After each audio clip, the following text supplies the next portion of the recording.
Hello everyone, तो आज की इस वीडियो में हम बात करेंगे घर बैठे ई श्रम कार्ड को आप कैसे बनवा सकते हैं। अगर अभी तक आपने ई श्रम कार्ड नहीं बनवाया है तो आपको वीडियो पूरा देखना होगा। अपना मोबाइल फोन या लैपटॉप से भी बनवा सकते हैं। तो उसके लिए सबसे पहले आप अपना मोबाइल फोन या लैपटॉप का कोई एक ब्राउजर सा ओपन कर ले और यहाँ ओपन करने के बाद आपको सर्च कर लेना है e-Shram card online registration eShram.gov.in। इस वेबसाइट पे आपको आ जाना है। आने के बाद आपका वेबसाइट का इंटरफेस कुछ इस ढंग से होगा। यहाँ पे आपका आधार कार्ड में मोबाइल नंबर रजिस्टर होना चाहिए। अगर नहीं है तो आपका बायोमेट्रिक लगेगा। आपका जो आधार कार्ड में मोबाइल नंबर रजिस्टर है उस मोबाइल नंबर को यहाँ पे डाल लेना और साथ में इस जो कैप्चर आ रहा है इस कैप्चर को आपको इस बॉक्स में डाल लेना है। डालने के बाद आपको सबमिट पे क्लिक करना है। फिर एक ओटीपी जाएगा, उस ओटीपी को आपको यहाँ पे डाल लेना है। ओटीपी को आपको डालने के बाद नीचे एक ऑप्शन आ रहा है सबमिट का, आपको सबमिट पे क्लिक कर लेना है। सबमिट क्लिक करने के बाद आपके सामने न्यू पेज ओपन हो जाएगा जहाँ पे आपका आधार नंबर पूरा डाल लेना है। और उसके बाद नीचे अगर आपके आधार कार्ड में मोबाइल नंबर जुड़ा नहीं है तो आपको बायोमेट्रिक पे क्लिक किया, आपको बायोमेट्रिक देना होगा। और उसके बाद अगर मोबाइल नंबर ऐड है तो ओटीपी पे क्लिक करके इस कैप्चर को यहाँ पे डाल लेना है और फिर से आई एग्री पे क्लिक करके टर्म कंडीशन उसके बाद सबमिट कर देना है। सबमिट करने के बाद आपका आधार कार्ड में नंबर रजिस्टर होगा, उस नंबर पे एक ओटीपी जाएगा। ओटीपी को आपको यहाँ पे डाल लेना है। उसके बाद वैलिड पे आपको क्लिक करना है। उसके बाद आपके सामने एक न्यू पेज ओपन हो जाएगा जहाँ पे आधार कार्ड का डिटेल जो भी होगा आपका यहाँ पे आपको ऑटोमेटिक आ जाएगा। और उसके बाद आप इसे नीचे करके स्क्रॉल डाउन करके आप देख सकते हैं, कंफर्म कर ले। तो बाद आपको I agree this all information पे क्लिक करके कंटिन्यू विथ अदर डिटेल पे आपको क्लिक कर लेना है। उसके बाद आपके सामने एक न्यू पेज ओपन हो जाएगा और यहाँ पे साइड में आप देख सकते हैं जो जो स्टेप मैंने कंप्लीट करते जा रहे हैं उस स्टेप आपको ग्रीन हो जा रहा है। और पर्सनल इन्फॉर्मेशन में आपको अपना पर्सनल डिटेल यहाँ पे फिल कर लेना और यहाँ पे एक अल्टरनेटिव मोबाइल नंबर जो इमरजेंसी मोबाइल नंबर होगा वो आप यहाँ पे डाल ले। जैसे ये ऑप्शनल है, इसे आप छोड़ भी सकते हैं। उसके नीचे आपको ईमेल आईडी डाल लेना है। ईमेल आईडी भी आपको ऑप्शनल है, इसे आप डालना चाहते हैं तो डाल सकते हैं, इसे आप छोड़ भी सकते हैं। जिसपे आपको रेड स्टार होगा उसे आपको डालना पड़ेगा और जिसपे रेड स्टार नहीं है वो कंपलसरी नहीं है, आप उसे छोड़ भी सकते हैं।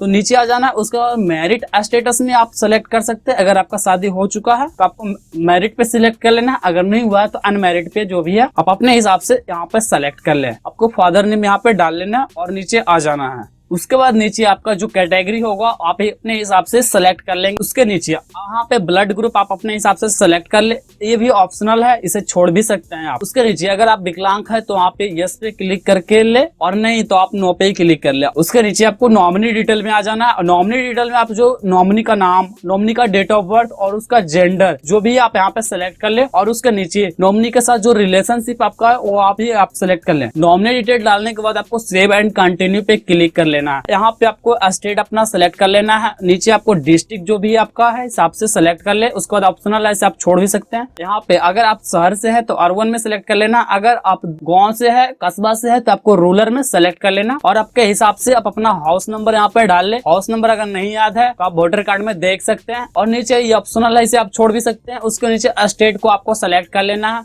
उसके बाद फिर से आपको डिस्ट्रिक्ट जो है आपका वो सेलेक्ट कर ले।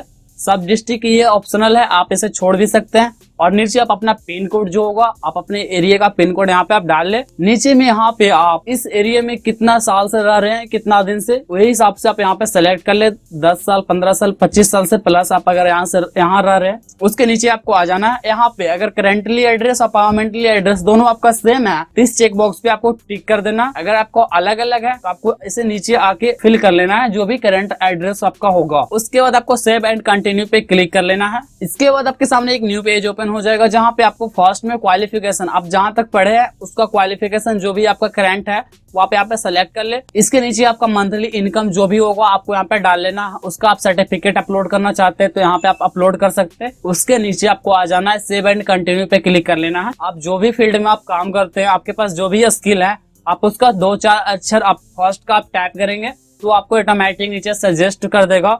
उसके बाद अगर नहीं है तो आपको यहाँ पे डॉट पे क्लिक करके उसका पीडीएफ पूरा ओपन हो जाएगा। आप यहाँ पे अपने हिसाब से देख लेंगे। आपका जो भी स्किल है, आप जो भी काम करते हैं, आप अपने हिसाब से इस पीडीएफ में आप देख ले, उसे आपको सेलेक्ट कर लेना है। और नीचे एक्सपीरियंस आप अपना जो है यहाँ पे सेलेक्ट कर लेना है, जितना साल से आप इसमें काम कर रहे हैं। उसके नीचे ये ऑप्शनल है, आप इसमें इसे आप छोड़ भी सकते हैं। आप अपने हिसाब से अगर सेलेक्ट करना चाहते हैं तो सेलेक्ट भी कर सकते हैं। अगर सेकेंडरी कोई काम आप करते हैं तो आप अपने हिसाब से सेलेक्ट कर ले। उसके नीचे आपको आ जाना है। यहाँ पे ये ऑप्शनल, इसे आप छोड़ भी सकते हैं।